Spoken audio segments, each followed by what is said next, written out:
On lance par cette table ronde le deuxième bureau des mobilités de la coopérative Mobicop. Le bureau des mobilités, c'est un cycle de réflexion annuel qui vise à apporter à nos partenaires, ou plutôt à co-construire avec eux, des regards, des expertises, des questionnements sur des sujets qui sont liés à la mobilité. L'année dernière, et vous êtes plusieurs à avoir participé l'année dernière, on a travaillé sur la question de la mutualisation des données territoriales de mobilité, qui est une question très importante parce que les territoires à différentes échelles agissent sur la mobilité, mais n'ont pas nécessairement la fluidité de mutualisation des données qui leur permettent que les services sur le terrain pour les utilisateurs et les utilisatrices aient la qualité suffisante. Donc on s'est posé la question l'année dernière de comment est-ce qu'on pouvait, entre ces échelles territoriales notamment, essayer de mutualiser les données.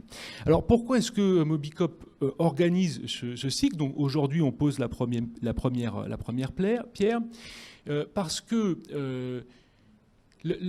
comme on le dit souvent, la question du partage de la mobilité, c'est avant tout une question culturelle, avant d'être une question technique. C'est une question de gouvernance, beaucoup, entre les territoires. C'est une question de relation entre des organisations, des entreprises, des territoires, des gens du secteur privé, des gens du secteur associatif, etc. Et le fait que petit à petit, tous ensemble, on se forge une vision de la mobilité partagée pour l'intérêt général, eh bien, c'est ça qui, je pense, nous permettra d'imposer cette vision de comment mener la transition écologique de la mobilité. Parce que vous voyez bien qu'en travaillant sur la mobilité partagée, on porte un regard sur ce que peut être la mobilité écologique qui n'est pas du tout le même que celui qu'on peut porter à d'autres endroits, et sans que ça amoindrisse l'intérêt de ces autres endroits. Mais on a une réponse qui est une réponse de l'ordre de l'usage. Partageons les voitures plutôt que de l'ordre de la technique, c'est-à-dire construisons des voitures qui consommeraient moins d'énergie, mais qui néanmoins constitueraient quand même des formes d'atteinte à l'environnement. Et donc on porte une vision et il faut qu'on continue à l'approfondir parce que, écoutez, jusqu'à nouvel ordre, c'est pas nous qui occupons le centre de l'échiquier de la mobilité en France. Donc je pense que ces moments-là de réflexion collective sont importants. C'est important pour notre coopérative. La coopérative a aujourd'hui 1200 sociétaires. Je pense que c'est aussi ça qu'ils cherchent à porter dans le fait qu'ils sont engagés avec nous. Il y a un peu plus de 500 000 utilisateurs, utilisatrices qui sont dans nos bases de données. Je pense qu'ils ne viennent pas chercher juste de la mobilité, ils viennent aussi chercher une vision. Même les salariés de la coopérative, je me retourne vers Joanny, mais je pense qu'on est tous là, on y travaille pas... on y travaille parce que ça a du sens et le sens se construit en continu. Et donc le fait qu'on y travaille en profondeur par ce cycle annuel de réflexion est important. Donc on a ce temps aujourd'hui avec cette table de discussion. Ensuite, comme nous l'avions fait l'année dernière, on ouvre un temps plus numérique de partage d'informations sur un groupe sur LinkedIn qui s'appelle le Bureau des mobilités partagées, dans laquelle on va se mettre à échanger avec vous un certain nombre d'informations sur la mobilité solidaire. L'année dernière, nous avons fait cette veille sur les coopératives de données. Cette année, ce sera donc sur la mobilité solidaire, dans sa dimension d'animation des bénévoles, des publics cibles. Voilà, donc ça c'est un temps. On aura ensuite au printemps un ou deux ateliers qui restitueront le travail qu'aura fait la coopérative sur la base de ce qu'on aura échangé aujourd'hui. Et au final, un peu avant l'été, nous publierons un rapport sur l'ensemble de ces échanges. Donc vous voyez, on amorce une discussion aujourd'hui, tous ensemble, mais qui doit se poursuivre toute l'année. Aujourd'hui, je ne vais pas vous tenir un propos sur la mobilité solidaire. Je crois que ce n'est pas le sujet. On est tous convaincus de son enjeu. Sinon, de dire que...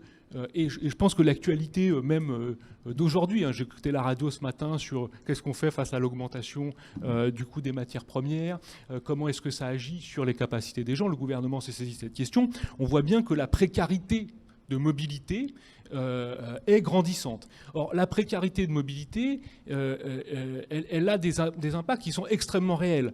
Qu'est-ce que ça veut dire quand on n'arrive pas à se déplacer? Ça veut dire qu'on a du mal à accéder à l'emploi, parce qu'on a du mal soit à faire valoir qu'on va être disponible, soit même à se rendre à des entretiens pour porter candidature. On a des difficultés à la santé, on a des difficultés d'accès à la citoyenneté, à l'administration, etc. Bon. Ça, c'est le sujet général dont je pense qu'autour de la table, on est, et plus largement, tous bien conscients. Maintenant, si on essaye de pousser un peu les feux autour de cette question, ce que nous voyons, ce que nous avons vu à Mobicop, et je crois pour en avoir échangé avec vous, on partage ce constat, c'est que maintenant qu'on s'est saisi de la question, ça fait quand même 2 ou 3 ans qu'on y travaille, on a déployé des dispositifs, il y a des infrastructures techniques qui ont été mises en place. Ce qu'on voit, c'est que le vrai problème, ou ce qui nous semble nous le vrai problème, c'est comment est-ce qu'on fait pour que ces dispositifs soient réellement utilisés. Comment est-ce qu'on trouve les bénévoles qui, sur le terrain, vont être dans les voitures pour aller chercher celles et ceux qui en ont besoin. Donc là, il y a un sujet qui n'est pas technique, qui est vraiment un sujet d'animation, mais qui est absolument crucial parce qu'on pourra mettre en place tout ce qu'on veut comme dispositif. S'il n'y a pas ces gens-là, ça ne marchera pas.